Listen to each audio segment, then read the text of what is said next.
时隔13年，被欧盟视为叛逆者的匈牙利再次担任欧盟轮值主席国。掌舵的第2天，匈牙利总理欧尔班紧锣密鼓的外访，为俄乌冲突斡旋。这场穿梭外交招来了欧盟成员国的冷眼相待，包括冷落匈牙利接下来作为轮值主席国主持的一系列会议。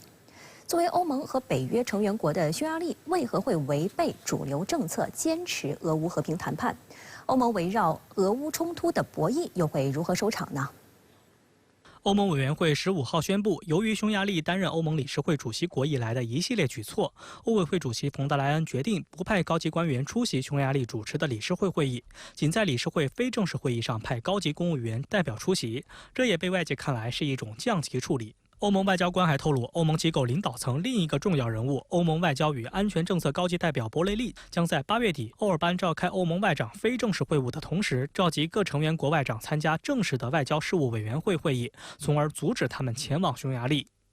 美国政治新闻网称，按惯例应在轮值主席国举行的欧盟外长非正式会晤，本是欧尔班扮演欧盟大外交家的良机，但大多数欧盟国家不愿意为他捧场。英国金融时报援引欧洲官员的话指出，有人甚至私下提出抵制在匈牙利担任欧盟轮值主席国期间举行的所有部长级会议，或是完全剥夺其轮值主席国地位，这些都是前所未有的举措。我们很遗憾的是看到了欧盟它在乌克兰危机以及对俄政策的立场上，还是秉持了一种政治正确的这种态度，以及一种价值观跟所谓意识形态对抗，基于这样的一个前提，那么将在军事上面帮助乌克兰取得所谓的这个胜利，将俄罗斯逼到谈判桌，作为他们解决问题的这样的一个立场的方法。对于欧盟的孤立行为，匈牙利方面批评这是赤裸裸的政治偏见。匈牙利欧盟事务部长博考表示，欧委会不能挑选他想要合作的机构和成员国。触发欧盟内部近期对匈牙利针锋相对的原因是，欧尔班这半个月来未获欧盟授权的穿梭外交。7月1号，匈牙利刚接任欧盟轮值主席国，第2天，欧尔班就展开了针对和平解决俄乌冲突的外访，在半个月内先后访问乌克兰、俄罗斯、中国和美国。匈牙利总理首席政治顾问巴拉兹表示，欧尔班已向欧洲理事会领导人书面通报了近期谈判情况、第1阶段维护和平的任务以及匈牙利的建议，称关于解决乌克兰危机的和平计划已摆在欧盟所有成员国领导人的桌面上。据德国图片报报道，该信函包含10点内容。那么实际上呢，匈牙利的这些举措以及他所提出的这些立场，实际上也是代表了这种部分的国家，他们希望尽早的实现这个和平停火，那么避免乌克兰危机进一步的延宕，使得自身的这个经济发展以及乃至欧盟未来的发展前景受到越来越多的这个冲击跟牺牲。匈牙利一直被视为北约和欧盟内部的麻烦制造者，在援助乌克兰、对俄实施制裁等决策上与多数国家立场相异。欧盟关于乌克兰的决议中，约有41%被匈牙利阻止。事实上，欧尔班正是去年唯一一位反对向乌克兰发出开启入盟谈判邀请的欧盟国家领导人。有分析指出，匈牙利2年来对俄乌冲突展现的中立政策，体现其从民族主义的立场出发，反对损害自身利益的战争。欧盟作为超国家联盟组织，需要成员国让渡部分主权，接受欧盟的管理与指导。这对于民族独立倾向强烈的匈牙利人而言是非常不愿接受的。确保国家安全，保护匈牙利文化，在欧盟框架下寻求平衡外交，是匈牙利的国家政策中的要点。而欧盟主流做法，制裁俄罗斯、弃用俄能源、支持乌克兰的政策，与匈牙利的国家安全战略目标背道而驰，破坏了这些目标的实现，并危及匈牙利的国家主权。尽管匈牙利的穿梭外交努力被欧盟所冷落，但乌克兰方面在推动举行第2次和平峰会上的举措出现变化。乌克兰总统泽连斯基15号表示，乌方目标是在11月制定出一个完全成熟的计划，并据此举行第2次和平峰会，并表示俄罗斯的代表应该参加。那么实质上呢，无论是哪一场峰会，那么他都是希望把俄罗斯摆在这样一个对立面，那么逼迫着很多广大的非西方国家来进行一个选边站队，他无法去推动各方来彼此照顾到彼此的安全关切，以及推动一种很合理、很理性、很务实的平等的对话。而11月也是美国总统大选投票的时间。特朗普此前曾多次表示，如果再次赢得美国大选，他可以在24小时内解决俄乌冲突。15号，泽连斯基称，如果特朗普最终赢得大选，乌克兰将与之合作。16号，据一位参加美国共和党全国代表大会的共和党高级官员透露，特朗普准备在没有中间人的情况下就解决乌克兰危机，与俄总统普京进行对话。俄媒称，俄罗斯总统新闻秘书佩斯科夫强调，俄罗斯仍对任何有关乌克兰问题的对话持开放态度，包括有中间人参与的对话，但前提是必须实现俄自己的目标。对于美国前总统特朗普在共和党全国代表大会上被正式提名为2024年美国大选共和党总统候选人一事，您对此怎么看呢？我注意到，至少从表面上来看，共和党的这次全国代表大会的确是开成了一次团结的大会，甚至是开成了一次提前宣告胜利的大会。尤其是特朗普在几天前的枪击事件中大难不死，不仅成功地将特朗普塑造成为了共和党的当仁不让的引路人，而且塑造成了一个受到上天眷顾、大难不死的所谓天选之人。然而，在这种一片喜气洋洋的乐观氛围当中，我却看到了共和党深刻且无法言说的悲哀。我认为，作为一个在美国甚至在全世界评价正反两极，而且是负面多于正面的政治人物，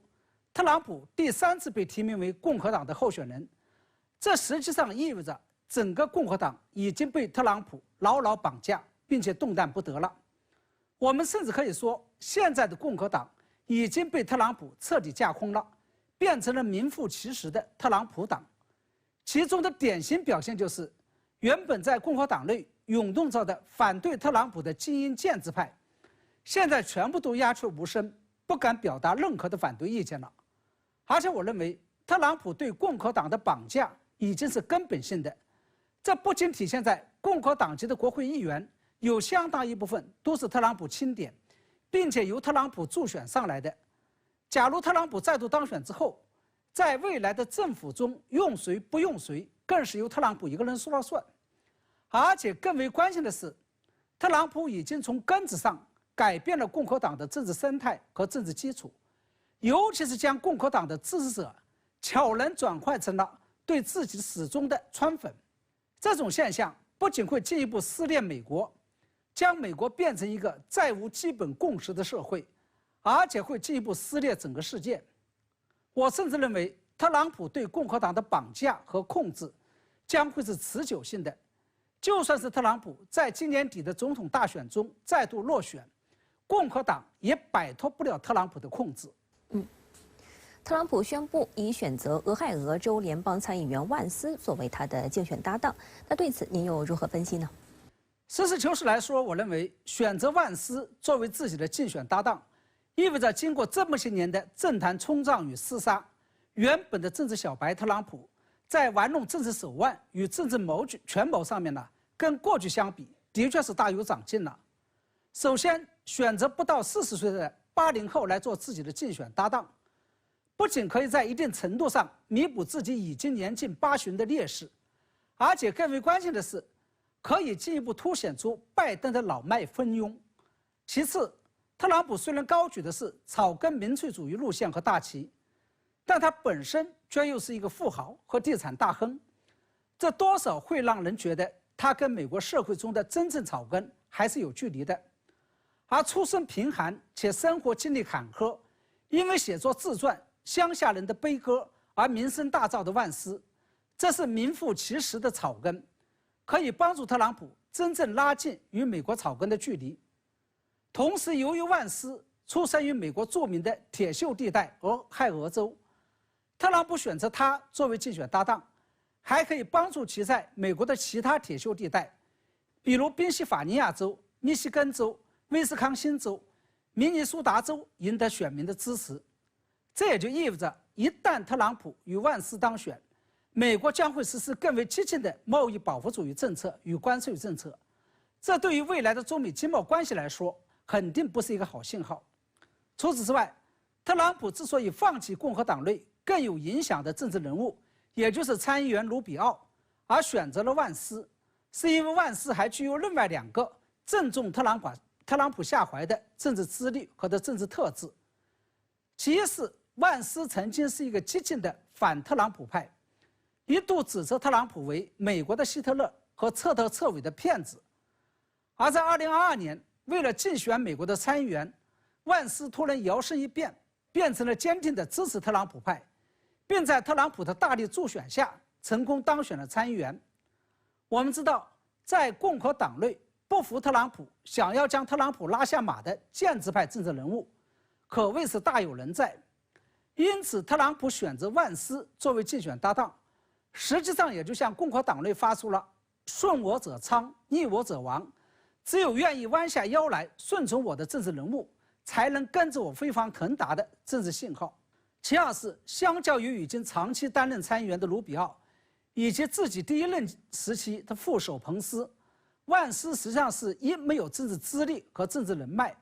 没有在华盛顿的沼泽地中摸爬滚打，没有弄脏自己的羽毛的政治小白。这样的人一旦被特朗普选拔为政治搭档，不仅会对特朗普感恩戴德，而且会对特朗普言听计从，或者至少不会像前任副总统那样公开跟自己唱对台戏。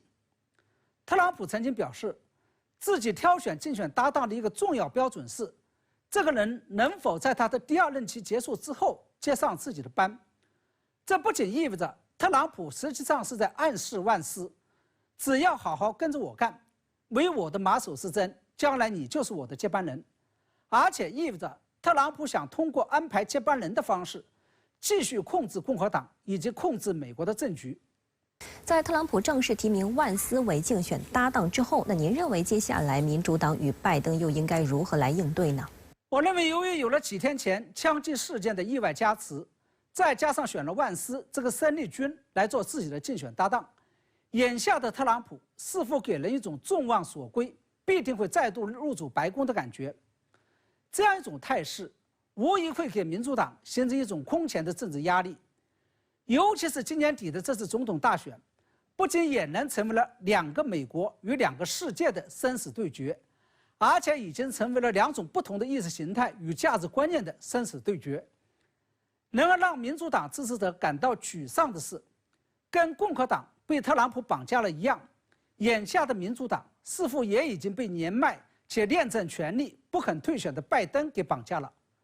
而对于拜登来说，也可谓是屋漏偏逢连夜雨。他不仅要面临着特朗普与万斯的强力挑战，而且面临着民主党内部的分裂。当前民主党内部已经是自乱了阵脚，劝对拜登的呼声已经是一浪高过一浪。不过话又得说回来，即便民主党换不掉拜登，也不意味着特朗普就一定可以躺着选赢。首先，虽然这次意外的枪击事件虽然推高了特朗普的民意支持率，但是现在距离美国总统大选投票日还有长达4个月的时间，在这期间什么事情都有可能会发生。其次，特朗普最终能否顺利当选，最终还是要取决于美国的中间选民的选择。当前多数美国人，尤其是民主党的支持者，希望拜登退选，并不是因为他们喜欢特朗普，而恰恰是因为他们讨厌特朗普，害怕甚至是恐惧特朗普的再度上台。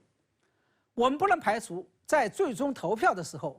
出于对特朗普，尤其是极右保守主义和民粹主义的恐惧，美国中间选民会在大是大非面前再度做出理性的抉择，将票投给民主党和拜登。要知道，由于中间选民突然回归理性，在刚刚结束的法国议会选举当中，同样是由勒庞领导的极右翼政党国民联盟，就在形势一片大好之下，最后功败垂成。